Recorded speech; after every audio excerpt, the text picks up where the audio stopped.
Hello' guys, welcome to my back YouTube channel. মই ফাৰ্জিকুল আৰু আপোনালোকে চাই আছে ফাৰ্জিকুল টিভি। আৰু মানে আপোনালোকে আজিৰ এনেকুৱা এটা বস্তু দেখুৱাম, আপোনালোকে চাওক। এই ল'ৰাজন আপোনালোকে চাই লওক ফটোখন। এই ল'ৰাজনৰ এটা ডাঙৰ বেমাৰ হৈছে, ৰোগ। আৰু এই ৰোগটোৰ নাম বিৰল ৰোগ। আৰু বিৰল ৰোগে মানুহক কেনেকুৱা ধৰণৰ আক্ৰান্ত কৰে। আৰু চাওক, মানে এই ল'ৰাজন বিৰল ৰোগত আক্ৰান্ত হৈছে। আৰু ভিডিঅ'খন চাই থাকক শেষলৈ। মানে আপোনালোকে চালে এই ভিডিঅ'খন শেষলৈ আপোনালোকৰ চকুলো দূৰ ৰাখিব নোৱাৰিব। চাওক, এই ভিডিঅ'খন আমাৰ ভাৰতবৰ্ষৰ নহয়। এই ভিডিঅ' ক্ষমা কৰিব, এই ভিডিঅ'খন বাংলাদেশৰ। সেইকাৰণে আপোনালোকে বাংলা ভাষাত শুনি থাকক। আপোনালোকে যিসকলে বাংলা ভাষা বুজি পায় সেইসকলে বুজি পাব ভিডিঅ'খন চালে। তেনেহ'লে চাই থাকক। আমি এখন হাঁটা চলা কিচ্ছু করতে পারতেছি না, শুধু শুয়ে থাকতেছি।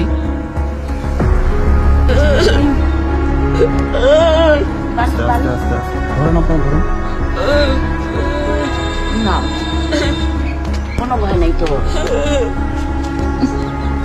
আৰু বন্ধুসকল, মানে এই ৰোগটো হ'লে আপোনালোকে লক্ষ্য কৰিব যে এই ভিডিঅ'খনত লক্ষ্য কৰক যে হাতৰ যিবিলাক ৰেক আছে, ৰেকৰ পৰা গছৰ শিকৰৰ নিচিনা, মানে শিপাৰ নিচিনা ওলাই আছে, শিপা গজি আছে। চাওক, মানে আপোনালোকে দেখিলে আচৰিত হৈ যাব। সেইকাৰণে মই এই ভিডিঅ'খন ছ'চিয়েল মিডিয়াত পাই মই যথেষ্ট পৰিমাণে ভাইৰেল কৰিব খুজি আছোঁ যে আমাৰ এই ভাৰতবৰ্ষৰ মানুহবিলাকে চাওক এই ৰোগখন।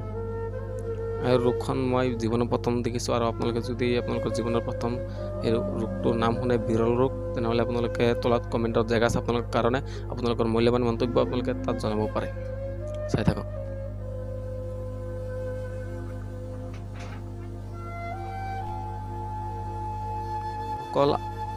বন্ধুসকল, মানে এই ৰোগটোৰ নাম হ'ল বিৰল ৰোগ।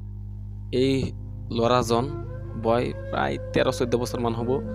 এই 13-14 বছৰীয়া ল'ৰাজন বিৰল ৰোগত আক্ৰান্ত হৈ আছে। কিন্তু আপোনালোকে চাওক, মানে চালে আপোনালোকৰ চকুলো দূৰ ৰাখিব নোৱাৰিব, এনেকুৱা এটা ৰোগ। আৰু মানে এইটো বাংলাদেশৰ কাৰণ বাংলাদেশৰ ইউটিউবাৰসকলে তাত নম্বৰ দিছে টকা পঠাবলৈ বিকাশত, কিন্তু মই সেইটো লোৱা নাই। কিন্তু আপোনালোকে চাওক, মানে এনেকুৱা এটা আচৰিত বেমাৰ, চালে আপোনালোকে আচৰিত হৈ যাব। আৰু আপোনালোকক এটাই ৰিকুৱেষ্ট, আপোনালোকে বেগাই ভিডিঅ'খন ভাইৰেল কৰিব চেষ্টা কৰিব। আৰু ফেচবুকত যিসকলে চাই আছে প্লিজ শ্বেয়াৰ কৰিব। আৰু ইউটিউবত চালে আপোনালোকে ছাবস্ক্ৰাইব কৰি থ'ব।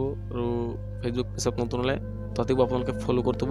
চাওক, এই বেমাৰখন আচৰিত ধৰণৰ এটা বেমাৰ। চাওক,